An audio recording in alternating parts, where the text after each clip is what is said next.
You probably think you control what makes you angry online. But every time you stop scrolling to argue, watch twice, or open the comments, you are teaching the internet exactly how to control you. Picture a person on the train home, tired, half watching their phone scroll by. Then a video stops them cold. Someone is saying something obviously wrong. Not just wrong. Infuriating. Their jaw tightens. Their breathing changes. Within seconds, they tap the comment box and begin writing a reply. They rewatch the video. They check the comments. They reply again. What just happened in their head is the same thing that happens billions of times a day. And the system that captured them is something they cannot see, feel, or name. It is not a conspiracy. It is the most ordinary force on the internet. And the place it starts is inside the human brain, not the algorithm. Anger is not just an emotion. It is the internet's most efficient fuel. Psychologists call it the negativity bias, the tendency for negative information to outweigh positive.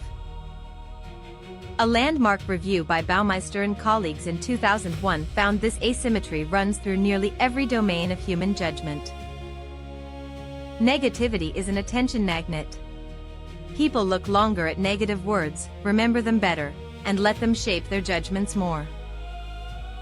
A 2019 study in the Proceedings of the National Academy of Sciences measured this reaction across multiple countries. Their bodies responded measurably more strongly to negative news than to positive, regardless of language or culture.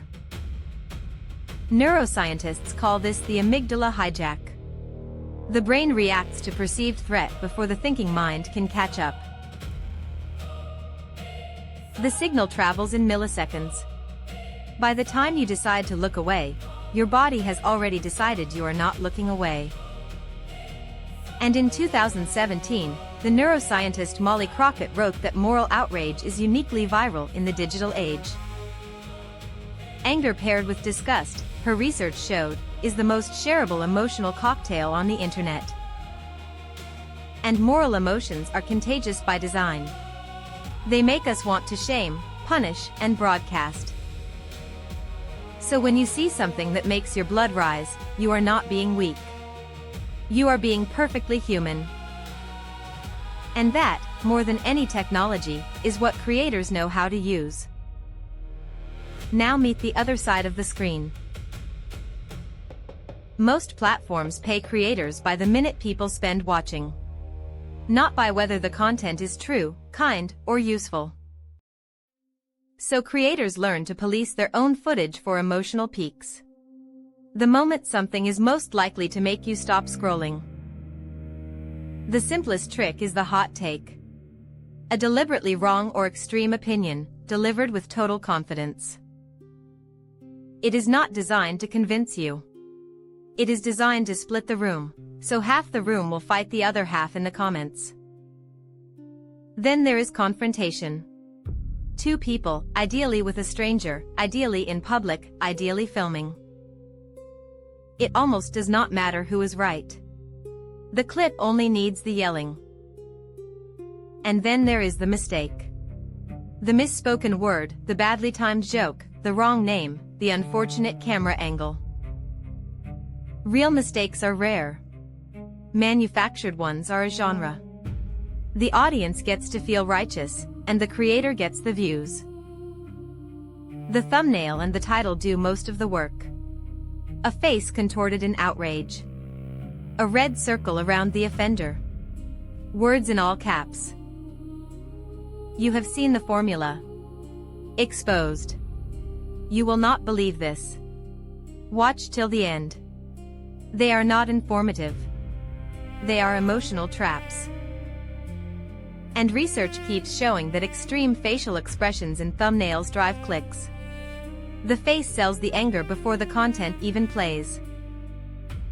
A 2017 study of Twitter found that moral and emotional language increases how often a post gets retweeted by about 20% per moral word. The lesson is brutally simple. Anger travels further than accuracy. The metric moves, and creators follow the metric. And when the comments arrive, the trap only tightens. Open the comments, and you enter a second product. The video is the bait. The comment section is the hook. Every signal you send, the comment, the share, the rewatch, the report, all of it, is a tiny paid invoice to the algorithm. Arguing with strangers feels productive. You tell yourself you are correcting the record. Psychologists describe a small chemical reward when we dunk on someone we think is wrong. A hit of dopamine for the righteousness. It feels like justice. It functions like a slot machine. You pull, and the next reply might give you the satisfaction you came for. The rewatch is even more valuable to the platform. Each loop is fresh evidence that the content is working. And the share is the most viral weapon of all. You send a video with a single line. You will not believe this. Look at this. Just look at what they are saying now. You do the platform's marketing for free. The deeper you go, the more the platform learns. Who you argue with, what triggers you, how long you stay. And sometimes the creator jumps back in, responding to the most outraged comments, fueling the next cycle. You are not just reacting. You are training the system that comes next. Every time you engage, the recommendation engine watches. The activist Eli Pariser warned in 2011 that algorithms were quietly building a unique internet for each of us. Two people can search the same word and receive two different worlds. The filter is personalized and largely invisible. Surveys have found that more than 60% of Facebook users do not realize their newsfeed is curated at all. Every scroll, every pause, every rewatch, every skip, is a signal.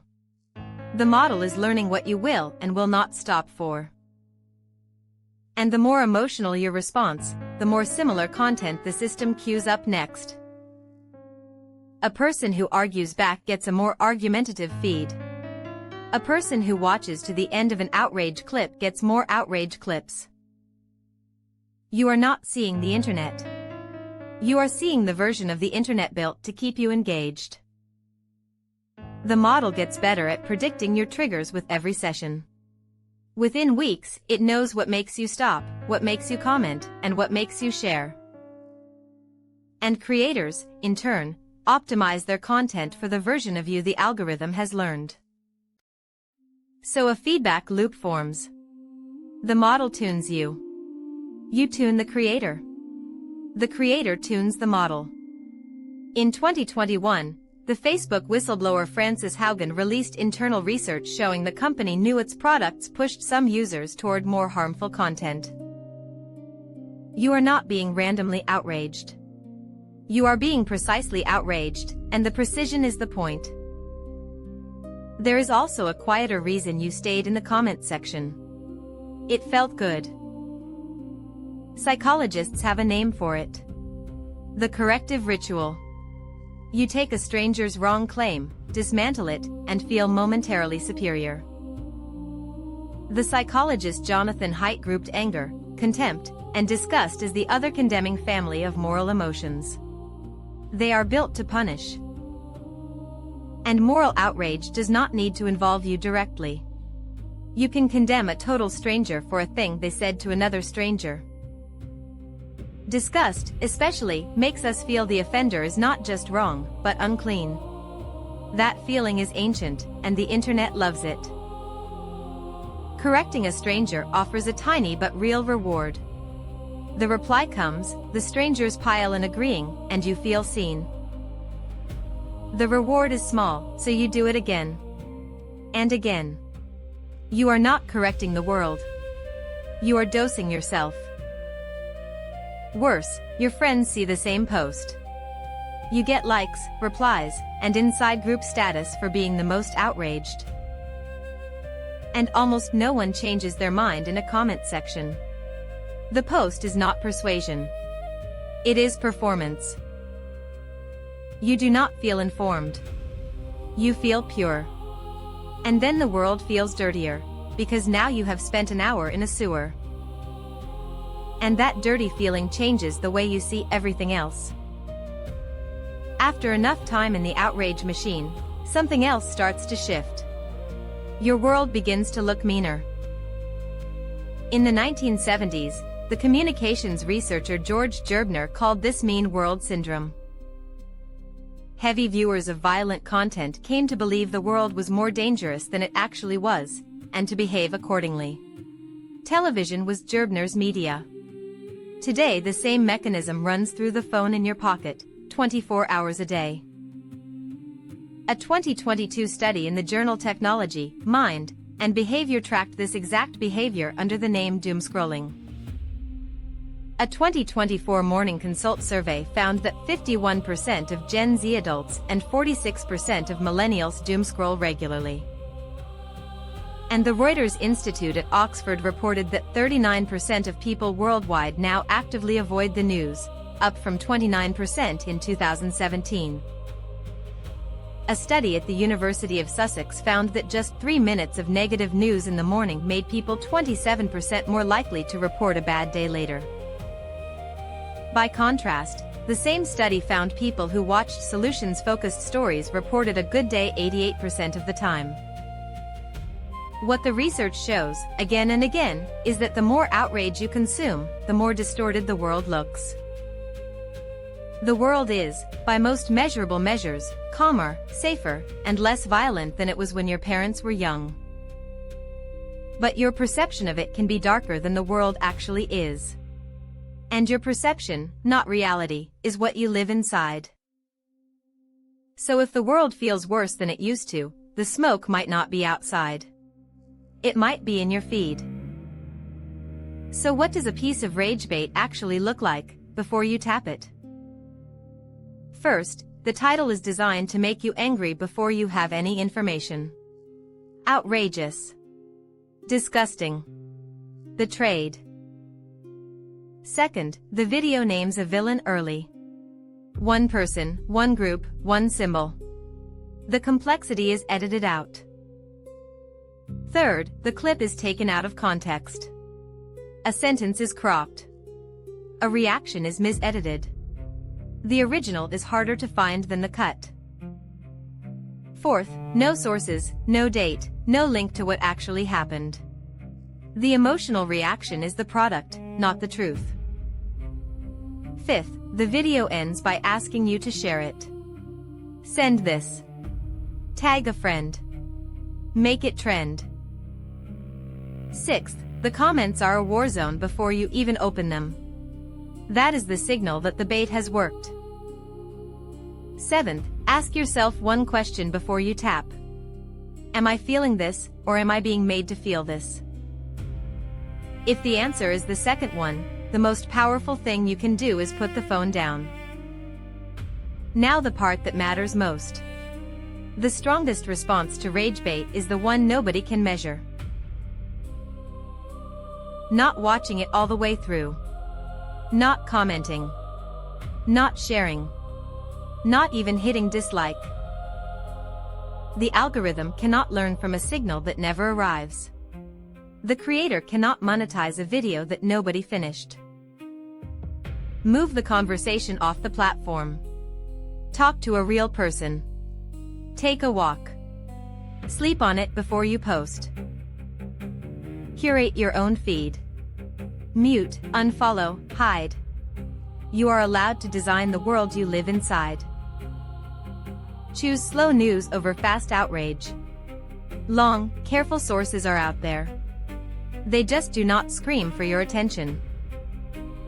Every minute you do not reward, you teach the system something too. And that is the quiet truth of psychology. The mind that notices the trap is the mind that can step out of it. You are not weak for feeling the pull. You are not broken for arguing back. You are simply someone whose attention is the most valuable thing on the internet. And no one told you. If you want to understand the psychology controlling what you watch, subscribe to Saint Verza. Take care of your attention.